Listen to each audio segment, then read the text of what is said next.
Well, you love new stuff, don't you? You love shiny, nice, new stuff. We all love it. It's the stuff of our conversations. Look, I've got my new dress.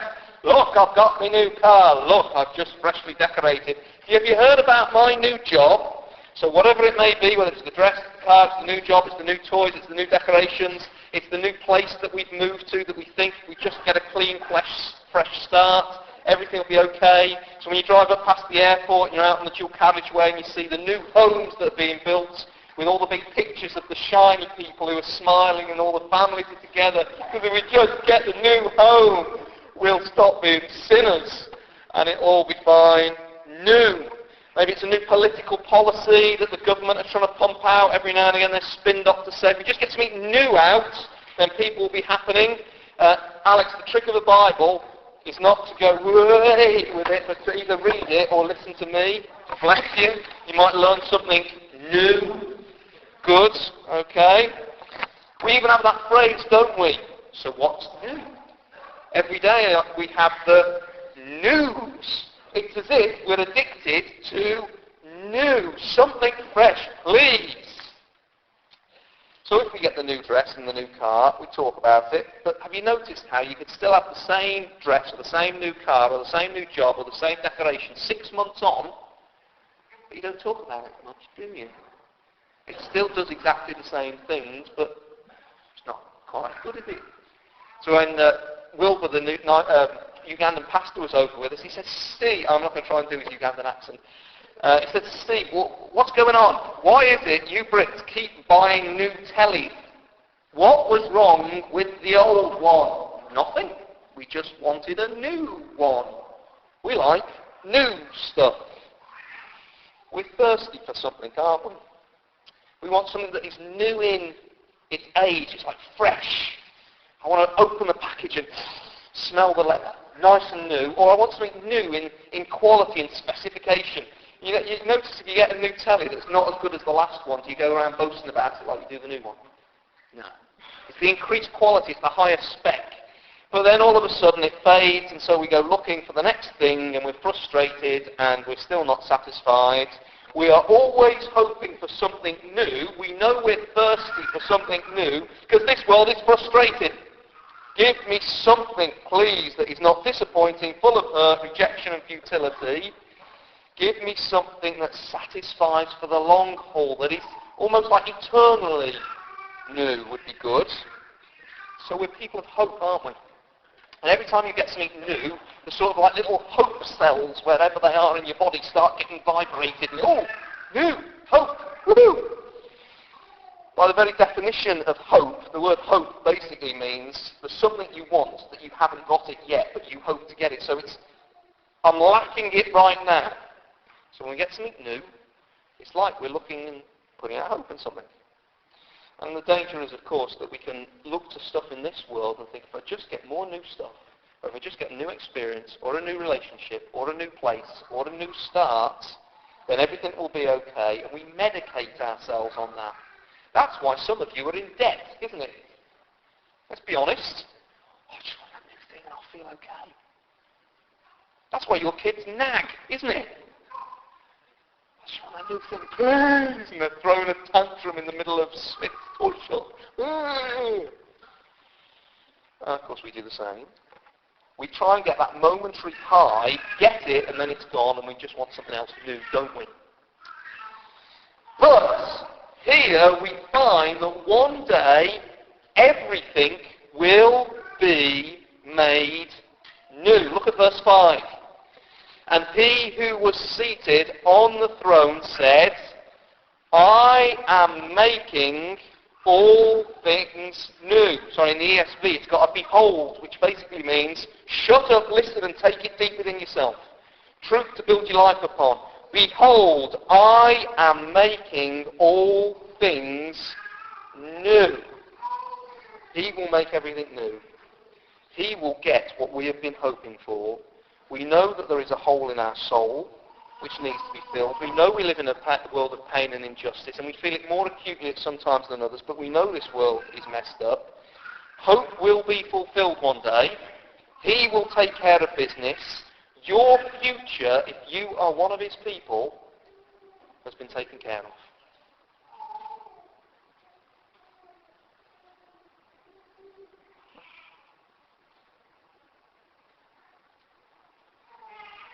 Did you hear what I just said?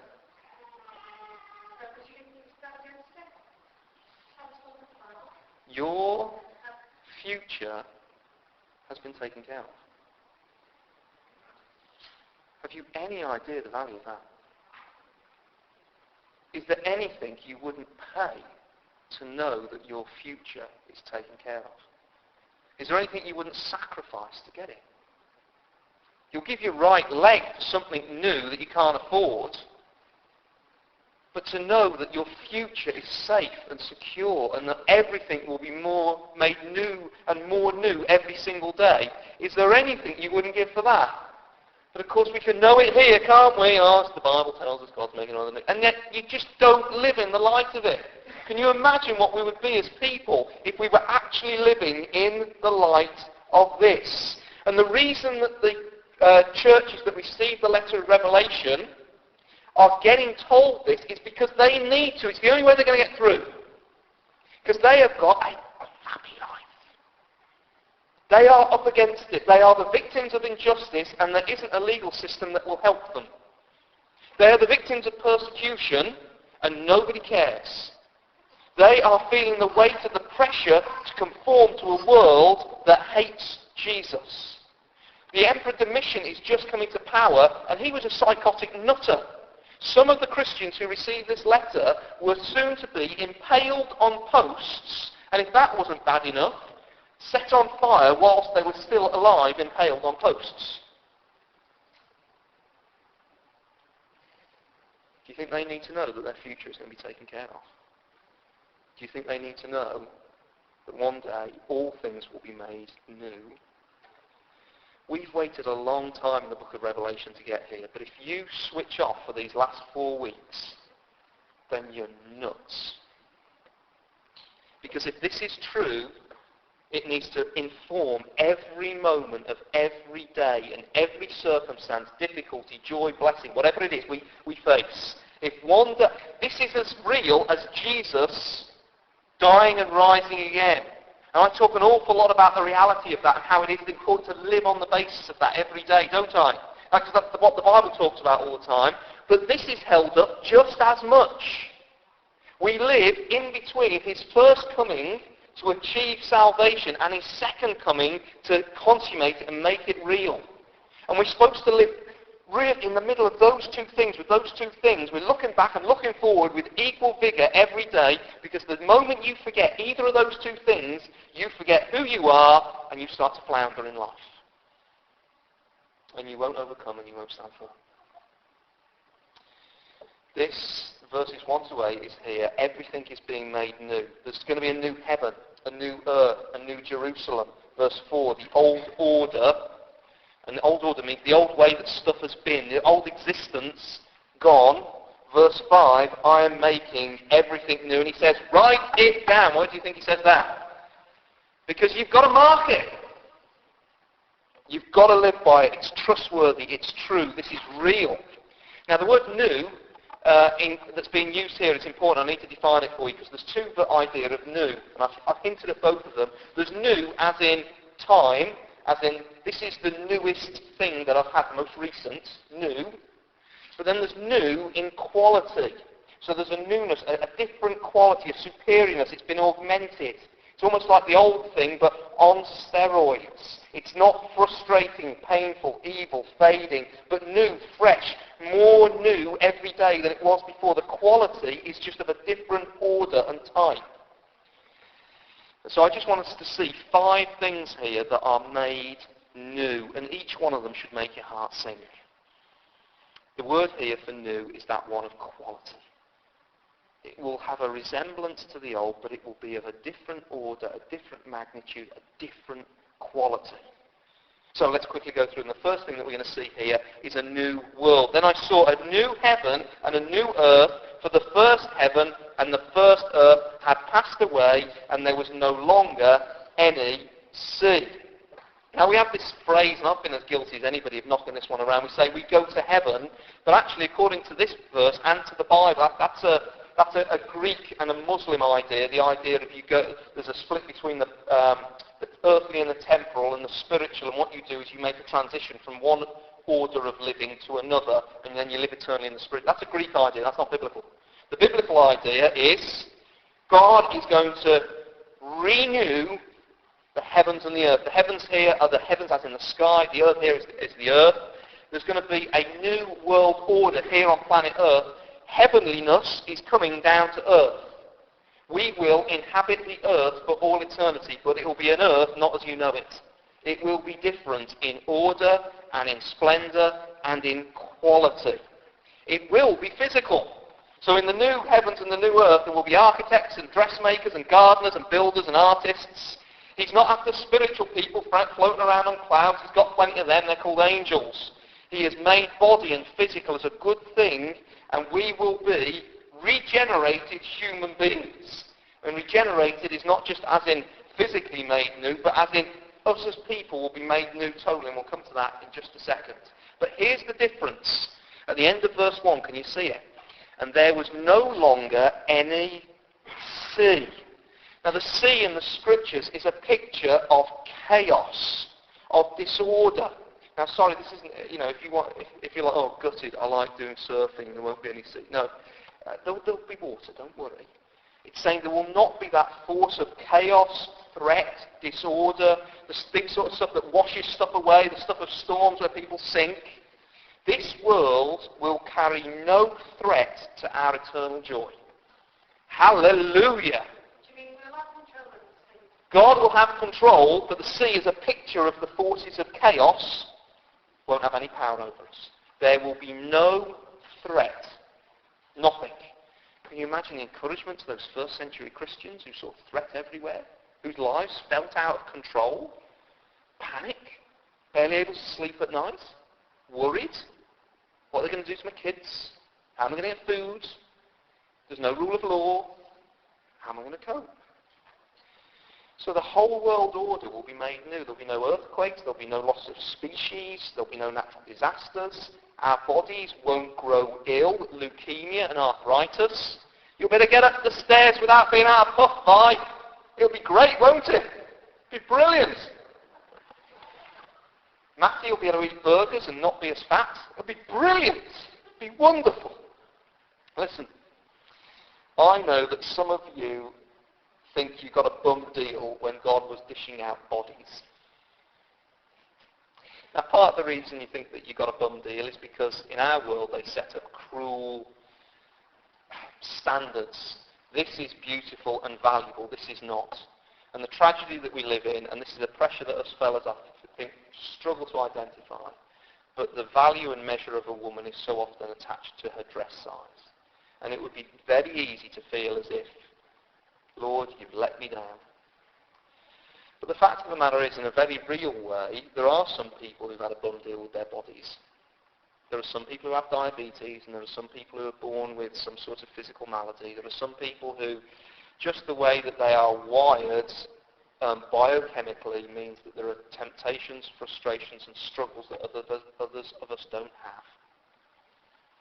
And the Lord says, a day is coming when all of that will be gone. It won't be like that forever. So if you're frustrated and struggling in that way, hold on.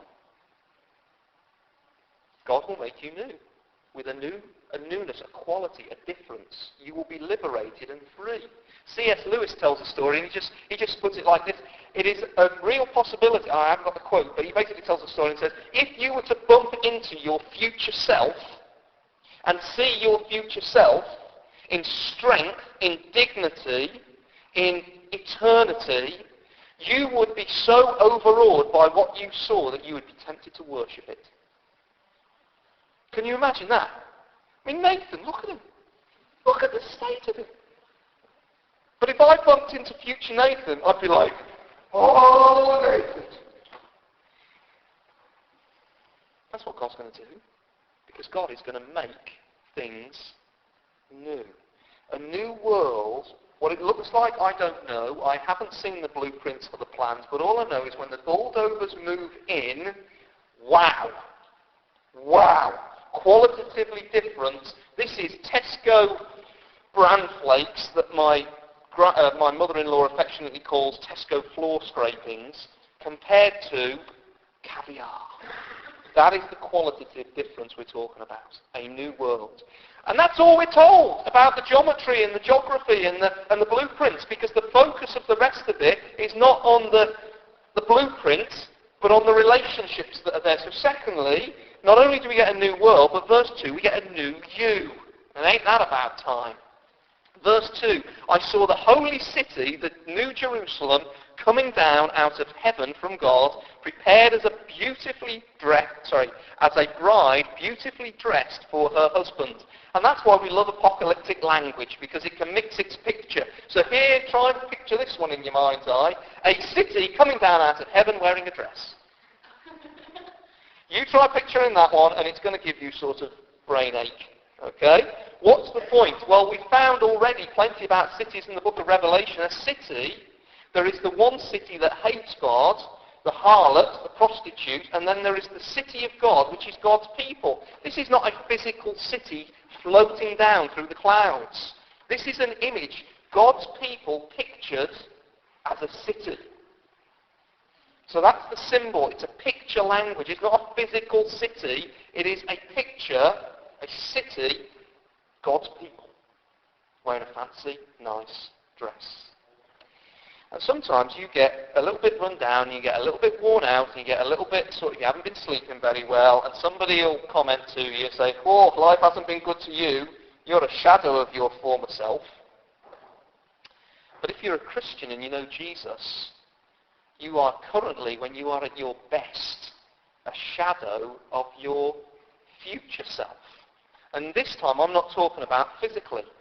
I'm talking about you internally, because when it talks about a bride beautifully dressed for her husband, it's talking about us. It's speaking of imagery in the rest of Revelation about how Jesus makes us new, beautiful people who've had an internal regeneration. So let's get personal for a second. Let me ask you, what is your biggest frustration in your life? What is your biggest frustration in your life? And please don't you dare say some situation that you're facing or some other person in your life. Now, those things are difficult, and those things are serious, and those things are brought along by the providence of God because he wants to do a work in you. But those things are not the biggest frustration, the biggest struggle in your life. It isn't your job or your health or your money or another annoying and cruel person, no matter what they're doing. They, though they may be terrible, are not the biggest problem you face, and they're not the biggest source of frustration. They're not the thing that makes your world hard to live in, ultimately. There is something bigger and greater than that. What is it? Go on, Bethany. Your sin. Your sin. It's you. It's that selfish attitude of your heart that means that every situation you face and every person that you meet gets run through a grid of how does this affect me and how does this make me feel, and nobody cares about me. It shrinks your world to the size of you, and God and his agenda for your life doesn't get a look in, does it? That's what sin does for you. Your greatest frustration is your sin. You may be on the receiving end of other people's sin, but you never respond sinlessly to other people's sin against you. If you did, there'd be joy. But we don't. See, I talk a good talk. I say I want to love and honour people. I really do. I pray this in the morning, but then in the moment, and maybe it was you today or somebody else another day, in the moment, I'm selfish, defensive, critical, self-justifying and aggressive. And I'm the pastor. I make others the problem, and I blow stuff out of all proportion. I don't trust God quickly. I go to him last. I want to do peace, and I want to be a peacemaker, but I just get agitated. Well, what's all that about? And I long for a day that I'm not like that. And quite often, because I know I'm like that, I want to hide who I am, and I don't want to be open, and I don't want to be transparent with people. I'm always on image management, and I'm not the only one, am I?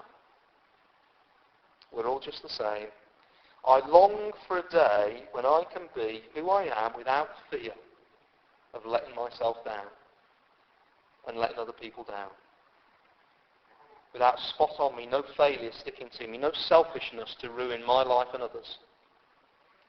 And one day I will be seen straight through, and I won't be ashamed anymore. I won't be worried that people will finally say, aha, that's the real you, we don't like you. I won't have to play cover-up anymore or go on the offensive. I will be totally free and open.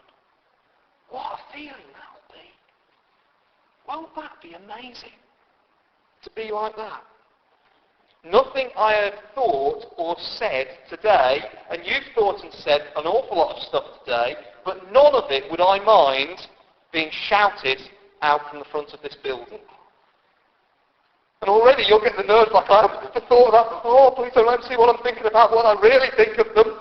Don't let them. No, a day will come where everything I say and everything I think will not be a threat against me, and I won't be embarrassed about anything because all of it will be God-centered and others-centered. I will be made new, free from sin and selfishness, free from the weight of my own failure, and just everything that I do, it's shifted and weighted and focused towards the Lord and other people's good. No shame, no failure, no cover-up. Hallelujah. Wouldn't it be wonderful if we were a church like that already? We're on our way. And when we first meet Jesus, he begins that process. But there's a day when that will be completed, and I will actually have some friends. And my wife will like me. And it'll be okay. I'll be likeable. My apologies that I'm not at the moment, but I will be one day because Jesus will do it in me. Bring it on, I say. So there'll be a new me or a new you, but then there'll be a new community. Look at this. Have you noticed that I saw the holy city, the new Jerusalem, coming down out of heaven from them, prepared as a bride from God, prepared as a bride beautifully dressed for her husband. And I heard a loud voice from the throne saying, now the dwelling of God is with men, and he will live with them, plural. They will be his people, plural. And God himself will be with them, plural. Listen, I know church is hard for all the reasons that we just said. Okay? I know you've got problems with church. I know it's full of sinners. I know people let you down. I know authority is difficult, particularly when I want what I want because I'm a sinner.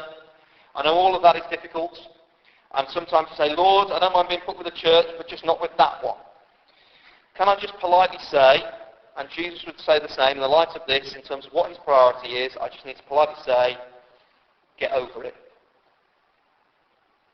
Jesus didn't die just for you.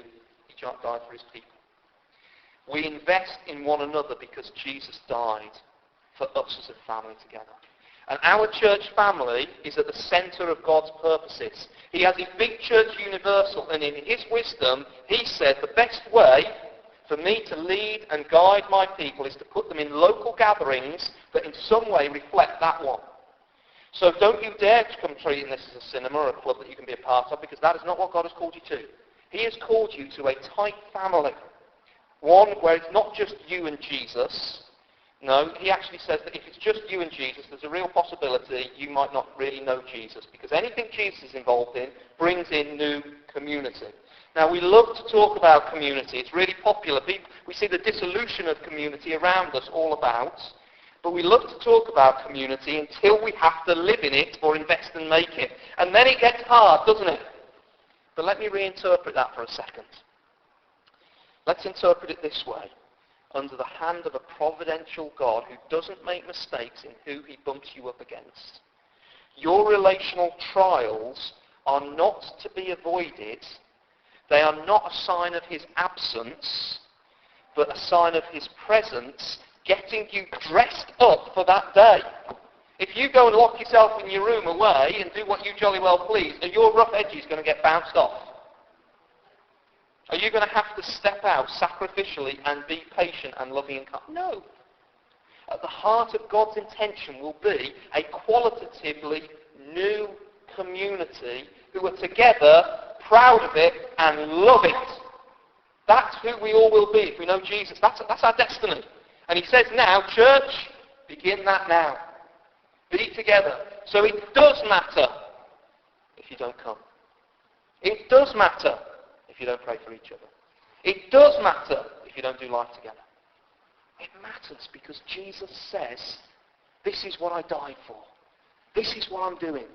I'm not making you and me, Lone Ranger Christian. I'm making a new community who echo the Trinity that dwell in perfect, submissive, loving unity.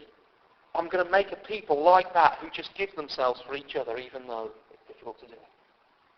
That's who we are, people.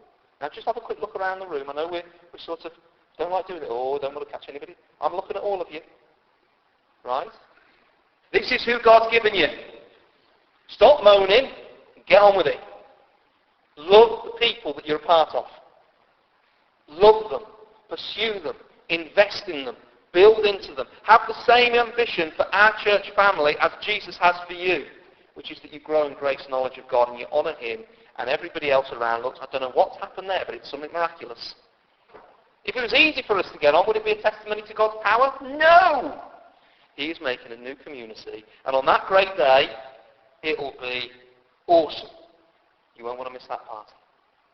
Next up, that's third, number 4. Where are we? Where are we? Oh, yeah, okay. A new presence. I've been longing to get to this one. This is the one I'm really excited about, okay? I've already read verse 3 to you, but I'll read it again, and I'll emphasise those words, just like in the GCSE listening tests, just so you haven't missed it, okay? And I heard a loud voice from the throne saying, now the dwelling of God is with men, and He will live with them. They will be His people, and God Himself will be with them and be their God. With them, with them, with them. Can I tell you, the story of the Bible is not difficult to get. The story of the Bible is very simple. God makes a people for Him to dwell with. That people think the grass is greener elsewhere, turn against Him, dishonour Him, enter into sinful selfishness and get broken. And the whole of the rest of the Bible is the story of God restoring His presence to His people. Bringing heaven and earth together again. That's the whole story of the Bible. And we have loads of snippets of it beginning to happen through the story of the Bible. Now think about it. Every morning when you wake up and you feel overwhelmed or bitter, you didn't plan that, but every time when you wake up feeling overwhelmed or bitter or frustrated or struggling, there's a big neon sign being written over that moment in your life that says, I'm away from God and it's not supposed to be that way. So I don't know how you've been interpreting your feeling overwhelmed in the morning. You should say to yourself, I'm not surprised. I'm not in the fullness of the presence of God as I was meant to be. Or if you're the sort of person who, sets a plan to wrestle through life and wrestle life to the floor and make it obey you, and then it doesn't, and you feel like giving up and packing in, and you just, I can't be bothered anymore. Every time you do that, that's a whopping great sign to you saying, I'm away from God and it's not supposed to be that way. But instead what we do is we put into plan to try and be God in absence of His presence. So the story of the God of the Bible is this. It's back to the presence of God, dwelling with Him. That word dwell there is that word that means tabernacle. Do you remember with the children of Israel when they were called together at Mount Sinai? About 10 chapters of the book of Exodus seem to be wasted on building a tabernacle. A big tent, a place where God would presence Himself near the people, but you couldn't go in it because you'd sort of set on fire or blow up. You needed sacrifices, and there were tents set out because the presence of God is so holy and perfect. And then the Lord Jesus comes, and He dwelt amongst men. Do you remember that word dwelt? He is Emmanuel, God with us. He presenced Himself with us. And then when He did His work of dying on the cross and rising from the grave and ascending, He said, hold on, don't go anywhere because you need my presence with you. I will leave you the Comforter, the Counselor, the Spirit of God in us. So in the tent there, which was God near, and we had Jesus come and dwell with mankind, then we have the Spirit in us, and here in this moment, it's all together. God is with them, and He is in them, and we are with Him. That's how it's going to be.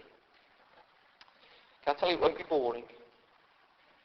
I hope you're excited about this. If you think it's going to be boring, there's that sort of caricature, isn't it? We're up there playing harps, sitting on a cloud. Oh, please. They obviously don't know the God of the Bible. Who are we going to be with? We're going to be with the dude who invented the aardvark. and the shark and the tiger and hurricanes and lightning and mountains.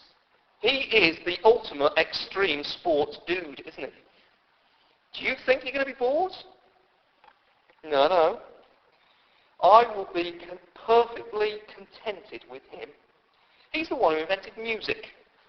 Everything from funky dubstep, that Brandon's got too much of it on his phone, through to, Vivaldi and the Four Seasons. He invented it all. It's all his.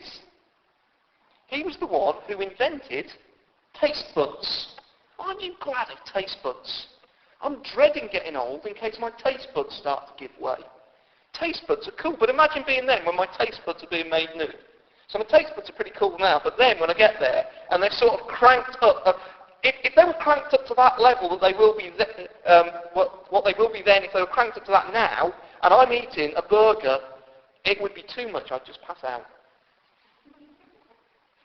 Do you think you are going to be bored? Oh, please. Can you imagine how much fun it's going to be with the Lord? It's what your soul has been longing for. You're thirsty for it. And in the absence of it, you and me run off to other counterfeit versions of the Lord.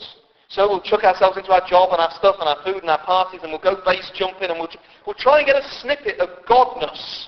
That's not me saying that God is in everything. I'm saying that there's lots of things that are counterfeits or God's good gifts that we take and say, I'll worship them and treat them as gods. But no, you will not be bored. You are going to be in the presence of God. Can I tell you, no other religion on the face of this earth offers you anything close to a relationship with the true and living God. Some of you feel insignificant. Some of you wonder where your life is going. The first century Christians certainly felt that as they faced it. Individually, they were nobodies. Corporately, as an influence in that Roman Empire that was just trying to crush them, they were insignificant in the eyes of the world. But on that day, no. On that day, we will be in the presence of God. And there is nothing more significant than that. It will be awesome. But next up, look, fifthly, a new circumstance. Look at this, verse 4. He will wipe every tear from their eyes. Your circumstances will be transformed. There will be no more death or mourning or crying or pain, for the old order of things has passed away. What is the old order? Stuff hurts, stuff gets broken, then we die. That won't be the case anymore. Some of you get anxious and worried when things even start to go well, don't you? You have a few good weeks and your kids behave, or you get a rebate, or there's something good on telly, or you have mates around, or you don't have a row, or the neighbours shut up, or something happens, and you're like, I feel even more anxious, because you know all of that is under threat. It's like, hold on, they could take this away from me. I don't want to start enjoying this too much in case all my hopes get dashed to pieces. On that day, there'll be no more dashed hopes. Nobody will be able to take anything good that you've got away from you. There will be no car accidents, no unfulfilling jobs, there will be no parenting disappointments, you won't be feeling drained, there will be no stolen loved ones taken from you. There will be no cruel, drawn-out death. There will be no more being misunderstood or feeling isolated and lonely.